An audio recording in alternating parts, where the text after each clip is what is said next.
Good evening. Welcome to Booking Black with Gary Flowers, the inaugural segment. We welcome you tonight to take a journey with us as we explore books of Black history. I take the books from a list I've compiled for the last 25 years of 55 or so Black history books that I think are salient to all who care about the recorded history of human beings. For in many of our upbringings and educational matriculation, there has been an emphasis on Western Europe and its impact on the evolution of humans. What we attempt and will do is to show you through documented scholarship the African origins of civilization from antiquity to the present. And so it's fitting tonight in our inaugural edition that we open with the book by Dr. Cheikh Diop, pronounced Diop, spelled D-I-O-P, and the book African Origins of Civilization. With us tonight in this inaugural segment is Dr. Shawn Utsey, Chair of the African American Studies Department at Virginia Commonwealth University in Richmond, Virginia. Dr. Utsey, thank you for being here tonight. Thanks for inviting me. I'm looking forward to our discussion. You know, it's interesting, this book I read, I believe, when I was 20 years old at the University of Virginia in my African American Studies curriculum. And it was transformational in that I had studied Socrates, Plato, and all of the great thinkers of Western Europe, and never had I been taught the African origin of civilization. And so when I read Diop for the first time, I was blown away. And it changed my worldview literally, and in a sense that was kind of out of body, because I was thinking, why didn't I know this? And who suppressed it, and for what reason? So tell us a little bit more about your experience with the book and how much of a must-read it is for all people, not just African Americans or Black people of the diaspora. Yes. I think it's important to put into context your experience and my experience in terms of when we became aware of this information and why we kind of were bemused that we hadn't heard it before. In the context of white supremacy and global domination, the importance of history and the control of masses is very, very crucial. Being able to rewrite history and write others out, write others yourself in, is part of a mechanism of control. So the idea that when I was introduced to the book, I also wondered why I hadn't known of the contributions of African people to world civilizations, and that it was somehow empowering that I knew that these folks, the original folks of the inhabitants of the earth, were involved in this, what we consider today to be civilizations, particularly the ancient civilization in the Nile Valley of Kemet. And so I think it's important in terms of reorienting Black folks in the context of world history. Many times, we suffer from a lack of information or an overabundance of misinformation in terms of where we center this story. Think about the Bible. Most of us, most Black folks, at least from the South, are introduced to history through the Bible. Yes. That's our first understanding of world events, right? And we've always had this difficulty in reconciling the idea that there were a chosen people and we weren't those folks. And that was when I first began to think about, well, who decided? You know, is God really favoring some folk over other folk? But then it occurred to me when I began to examine things more closely that the people who wrote the book simply centered themselves in the story, right? Which is common. Which is expected, right? Which is what we need to do. And I think the work of Diop in terms of kind of chronicling the history of African contribution to world civilizations is not only imbued with the truth, but it recenters the discussion in an African context, not as Africans as observers or non-participants, but as the center of the universe. And progenitors Yes. of the higher thoughts we now know as higher education disciplines. I want to go back to one word that you mentioned, because I think nomenclature, particularly in this first book, is essential. You mentioned Kemet. Talk about how Africans called their land and then how Europeans renamed it. Right, right. Well, there are several theories about how Africa became Africa, and some folks think Leo Africanus, a Greek historian, renamed the land after himself. Others, I think Dr. Clark, John Henry Clark, called it Akibuland. The idea that Kemet is what the hieroglyphs refer to as Egypt. And so the land, Egypt being a Greek term. Egypt being a Greek term, right. So Egypt being a Greek term, Kemet being the indigenous term from the Meta Neter to describe the people and the land. Others believe that it literally translates to land of the blacks or burnt skin. The same thing with Ethiopia. That is supposed to be translated to mean land of blacks. Now, interestingly, historically, what we consider Ethiopia, Sudan, Kush, Nubia, we always correlate with the modern designations of Sudan, of Kenya, of Egypt. But historically, the whole continent was referred to as Ethiopia. Even Africans in the Americas who were being bought and traded were called Ethiopians. And so I think nomenclature and even language becomes very central in our discussions of the Nile Valley and Nile Valley civilizations. Now, the other thing is interesting, we always center Egypt in this discussion, and little attention is paid to Sudan or Kush to the south. And Kush was... Which was Nubia. Which was Nubia. And they played a central role in the civilization of Nile Valley. In fact, there are more pyramids in Sudan or Nubia than there are in Egypt. They're not as grand as the ones. And part of that is topography and the evolution of humans in that area. So the Nile, of course, runs south to north, and not north to south as most rivers in the northern hemisphere on Earth. Yes. So in that sense, Nubia preceded what we now know as Egypt, Exactly. or the pyramids of Giza. Exactly. And gives us the Nile Valley. Absolutely. And the civilizations there too. And so with that in mind, it was so transformational, the work that Diop did, because it gave me a new perspective on the world. And I would submit that some of the isms and ills of this planet are derived from not knowing the true history. Yes. It's hard to oppress a people or to say to them that they are up from slavery. Right. Because that leads to a conclusion.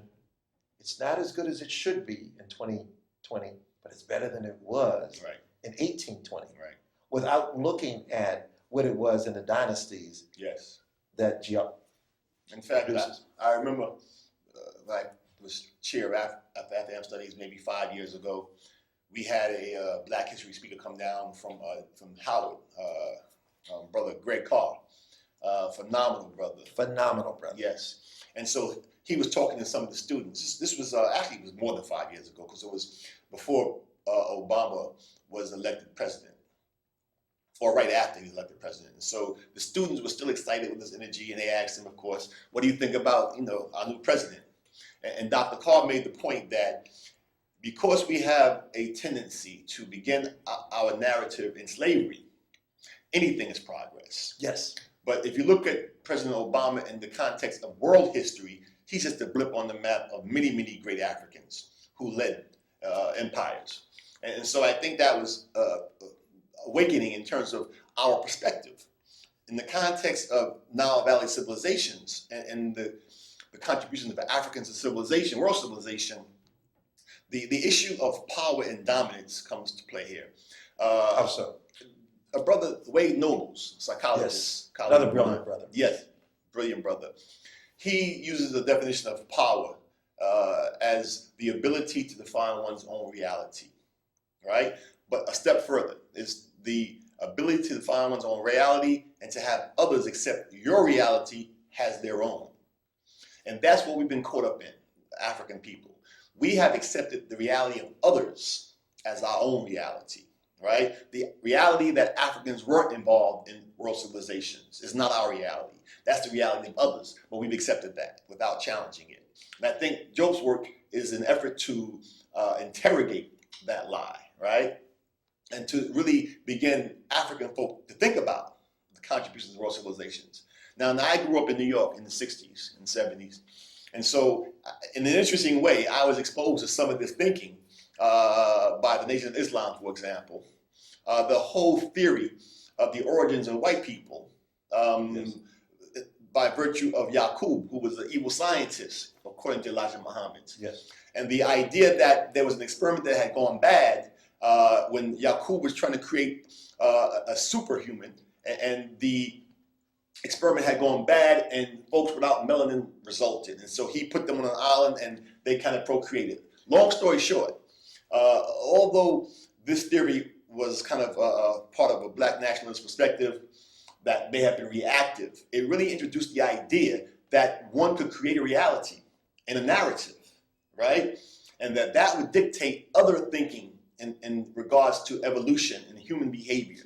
And I'm glad you raised the point of evolution. Wearing my anthropological hat, which was my first major at the University of Virginia, as a result of my research, humans evolve in East Africa, whether you call it all Ethiopia or Nubia or whatever the different names, and evolve into and start to migrate from the continent to other land masses. Mm-hmm.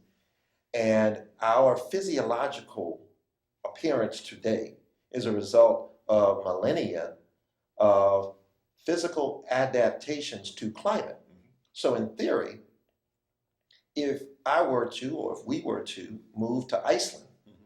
for a couple thousand years, we would look differently. Mm-hmm. Sure. And in her seminal work, Dr.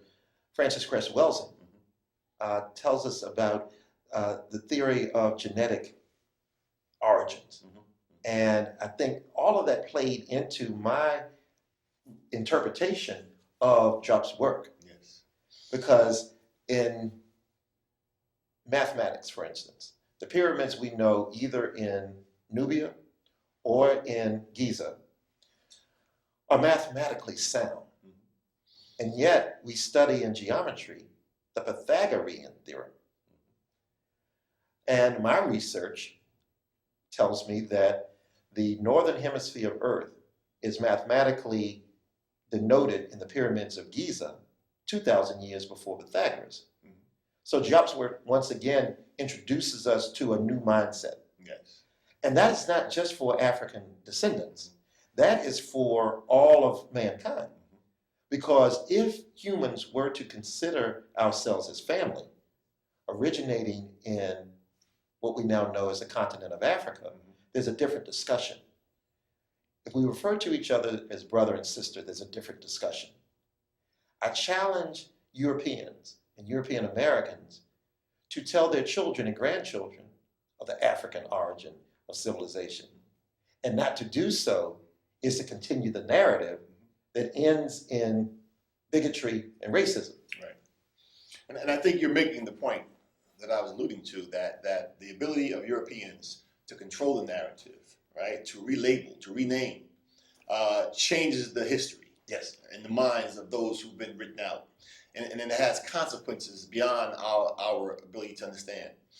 For example, I always give my students the scenario where black children are out in public with their grandmother or mother, and they're getting a little antsy on the bus or in church, and the grandmother might do like this and look at them. They straighten up, right? And that black folk have been socialized to kind of fly under the radar, keep your head low, stay out of trouble, be seen and not heard, right? Whereas that same don't rock the boat. Whereas that same white child, 5 years old, who's walking in the mall, having a tantrum, kicking at his mother, cursing at his mother, and the mother seems to be okay with that, or she's calming him down with mild threats, right? Calm down, Johnny. Behave yourself. And we raise our eyebrows, knowing that a black child would never behave like that in public. But the thing about it is that creates a reality for black people that we must always fly below the radar. We must always keep our head low. We must never take risks, take chances. We should always be seen and not heard. And so that transforms into adult behavior whereby black folks are overly cautious at times, and it inhibits our ability to see ourselves as central to any narrative. Whereas the white child who's behaving like that in the mall grows up to feel that he can do whatever he wants to do. And I think that's for two reasons. One, it's the up from slavery narrative that's been fed to African descendants, known as black people, but also the inculcation of Europeans and European Americans to their children that they are the natural managers. Right. But I'm saying that didn't just start in slavery. Yes. That started in the history of the Nile Valley. Yes. Right? And so you see Europeans acting out as that child in the store by destroying artifacts, by putting their names on artifacts, by claiming credit for things they didn't do. Right? That's them having a tantrum, acting out. And the consequences are now that black folks historically are below the radar, not even on the map. And white folks have done everything. And so I think that approach to the world is manifest even today. And you know, that's interesting because when we look at today's society, not to know Job's work and not to have that as mandatory reading in the curricula of K through 12 or in higher education is a crime. It's a cultural crime. Absolutely. At Virginia Commonwealth University, you have, of course, brought this in, but I'm looking at the judges, if you will, of textbooks for higher education and what's banned and what's not banned. Job should be essential reading for all students. Absolutely. Now, another interesting thing happened in the 90s, kind of the war on the Nile Valley and Nile Valley scholars. This kind of correlates with the rise of Skip Gates, Henry Louis Gates at Harvard, before he was at Harvard. Henry Louis Gates had a book out called The Signifying Monkey. Yes. That was his claim to fame. Most scholars wouldn't get tenure at my university with one work like that. Yes. But somehow he was catapulted to fame and fortune, and people don't realize what happened. He wrote an article in the New York Times, an op-ed piece, going in on Dr. Ben Jokan, going in on Dr. John Henry Clark, going in on Dr. Jeffries. Dr. Jeffries, Dr. Smalls. He was going in on them as not having legitimate credentials, being pseudo scholars, and propagating fantasies of Africa. And so, as a consequence, Skip Gates became the antithesis to the grassroots scholarship that was being produced and disseminated in communities, that was transforming people. As I mentioned, on Sundays at the 125th Street and 7th Avenue, at the church, I'm forgetting the name of the church, but every Sunday there was a scholar having a lecture on some topic. And so they had a huge impact in terms of making people aware of the scholarship out there, of Job's work, others' work. And so Skip Gates became the gatekeeper for Black history, right? And so now anything that gets televised, broadcast, he's doing it. And even with the DNA stuff, with finding Oprah's roots, I think was the first one. He was doing the DNA analysis. He was using African ancestry to do his analysis, right? These people are located in D.C. Brother Rick Kittles was the founding CEO. I was at Howard with him when he was there. And he had the Human Genome Project at Howard. And also there's a sister, Gina Page. Gina Page, Rick Kittles, that's the team, right? That's the African team. ancestry. African ancestry, that's the team. She's a dear friend. Right. Now, after that first series in which he had them do their thing, Skip opened his own DNA testing company. He simply is a middleman. He's sending it out somewhere else. But that's kind of how he co-opted their thing. And he's done history like that, beginning with the brothers in the 90s. And so there's always been a war against the Nile Valley scholars. There's a book called Not Out of Africa by a scholar, a woman from Colombia. I'm blocking on her name. But she also joined that pile on and began to kind of talk about their scholarship, their credentials or lack thereof, and questioning their scholarship. Well, let's unpack the knapsack. Historically, anthropologically, archaeologically. In that sense, we learn, which is not in dispute of any scholars, that human development began in East Africa. That's true. With the Adobe Gorge and the Leakeys being the first in my scholarship in maybe the 6th or 7th grade. That's not in dispute anywhere. Right. You cannot look European living in that part of the planet. Right. So without dispute, they're brown people, brown to black people.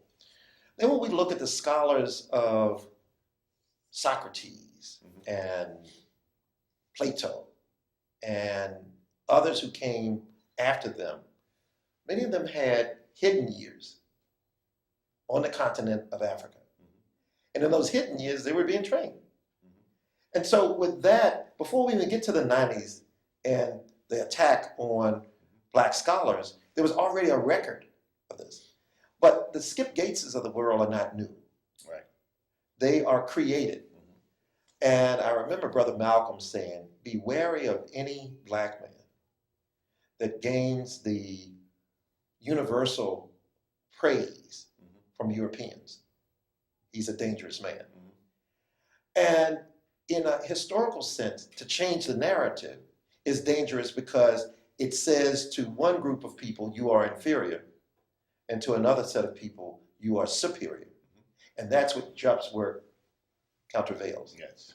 And I think the scholarship of Diop is also incredible in terms of the detail. As you said, the anthropology, the physical science, biology, Egyptology. He uses all of these particular disciplines to make his case. So it's not just him wishing that these folks were black. Now there are, and he concedes this, there are errors in the dominion of Egypt or Kemet pharaohs or dynasties in which different peoples from that region of the world had conquered or ruled, Yes. And it goes back and forth. But it doesn't suggest that that goes outside of Africa, right? The Europeans are trying to claim that Arabs are the ones who came in, and during their particular reign is when all these things happened, which is not substantiated by the data. Now, even with the idea that the physical representations of the Egyptians are black or very deep red, representing black skin, and the Europeans are saying that those were ritual representations and not necessarily. There were all kinds of attempts to. So in the academy, anything but black. Exactly. Even anything but black. But the latest was aliens. Yes. Aliens built the pyramids, and you can turn on cable now and find a show on how the aliens built the pyramids. So the idea is that whoever did it, it wasn't Africans, and you can kind of see this historical narrative play out in many ways, right? The unwillingness to give credit to the contributions of black folks is kind of the white narrative. Even here at my university or the medical college in the 50s, there was a brother who fell off his ladder at home he was doing some home repairs, went into a coma. They took him to the hospital. They claimed they looked for his relatives but couldn't find them. And then they took his heart and did the first open heart transplant at MCV without permission of his family. And they gave it to a white person.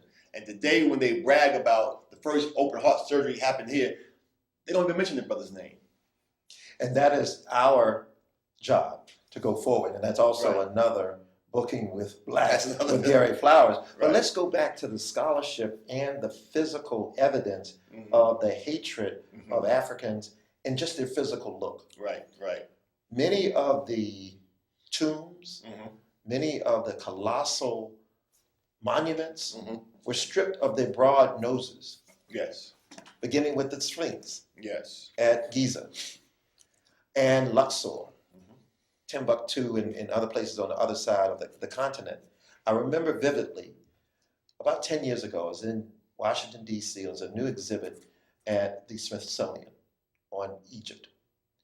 And the representation on the poster was an alabaster carving Now we know that alabaster is a light mineral, almost kind of beige yellowish. But to have that on buses and to have that on billboards suggests to a 5-year-old that Egyptians were white, or at least not brown or black. Even the movies, Imhotep is white, and all the pharaohs are white. And the I forget what movie that was. What was that movie? It was a cartoon movie that was very popular. We'll come back to that. Yeah. But speak to Diop's scholarship and his credentials, because people like Skip Gates, who attack, try to undermine the academic and scholarly base for his work. No, Diop is recognized widely as a scholar of the highest order in multiple disciplines. Not only is he an Egyptologist, I believe his first degree is in hard sciences. I'm not sure if it's physics. I believe it's physics. It's physics, right? And so he's not just someone who's hypothesizing stuff, right? He's a trained scholar in the areas of physical sciences and the humanities. And so I think, and he's written other books as well about evolution, and the book on the that talks about the two cradle theory of civilization, which is really spectacular. Speak to that, if you would, just for a minute. The idea that African people and European folk, and trying to understand, and Francis Cress Welsing talks about this as well. Another book called The Iceman Inheritance by Michael Bradley, trying to understand the origins of white supremacy and racism and the behavior that accompany it. Yes. Diop is saying that the evolution of a people's, the cultural evolution of peoples, in particular climatic regions of the world, determine their behavior. So if you are evolving in a warm tropical climate where cooperation is required for an agrarian lifestyle, yes, right, there's going to be behaviors that accompany that, right? Cooperation, communalism, collectivism. Village concept, right? Whereas if you're evolving in a cold climate, a glacier climate, where every man for himself, where hunting and gathering is the only way to survive, that hoarding resources is a must, right? That you have to look out for yourself and your immediate clan, because it's not the destruction of any competition. You have to take the competition out, right? That determines your survival. And he was saying that the evolving in those climates have resulted in different worldviews for Europeans and African folks. And toward that end, when you look at the glacier context of your home, if you would, say 1,000 years ago, there are very few nutrients in the earth. Right. So you're not living off of the earth. You're strictly conquering. Right. And there's a conquering mentality that results. Right. So 1,000 years later, you see colonialism. Right. Yeah. Which is empire building for the sake of conquering. Yeah. Manifest destiny. Every cultural expression of European domination and aggression is a consequence of the evolution of evolving in an Arctic climate, where you have to not only hoard your own resources, but dominate, conquer, and take the resources of others to survive. And so this expression we can see today in the political approach to the world, right? So the president says, well, let's take the oil. Barbarian. Right, it sounds funny, but that's kind of the thinking. Let's take the oil. It's ours to take. And that attitude has been historically the approach to the world that Europeans have taken, whereas black folks have been too cooperative. Come, let's share this. Yes. And that has resulted in us being exploited, oppressed, enslaved, etc. Well, as we close now on this inaugural edition of Booking Black with Gary Flowers, I want to thank you for your scholarship. I want to thank you for your analysis. But closing thoughts on what this work by Diop means to the world and why it's a must read. Well, let me also throw in a couple other must reads because these are important. This is The Origin of the Species and Descent of Man by Charles Darwin. Yes. In Charles Darwin's own work, and in his own words, he describes the appearances of the Egyptian artifacts of Ramses II. Yes. And he says, he talks about the others have described him as not being markedly of any particular features, but he says that both competent judges that he had strongly marked Negro type features. So he himself, Charles Dole, acknowledges that these Egyptian monuments are of African descent. Absolutely. And so we can't not look in And so plain closing sight. thoughts on Joe. Well, Job's work is monumental, and I think it's a must read. It's fundamental, like Roots. Job would be the next in line in terms of books recommended for summer reading for kids, for college students, for high school students. I think it grounds you in understanding not just African history but world history. Well, thank you for your time. Thank you for having me. And as we close, we must read. Reading is fundamental, but what you read matters to your worldview and your cosmology. I submit that Black history must be shared. If you want more information on my book list, please email me at gary@garyflowers.com. We thank you for your viewing and good evening.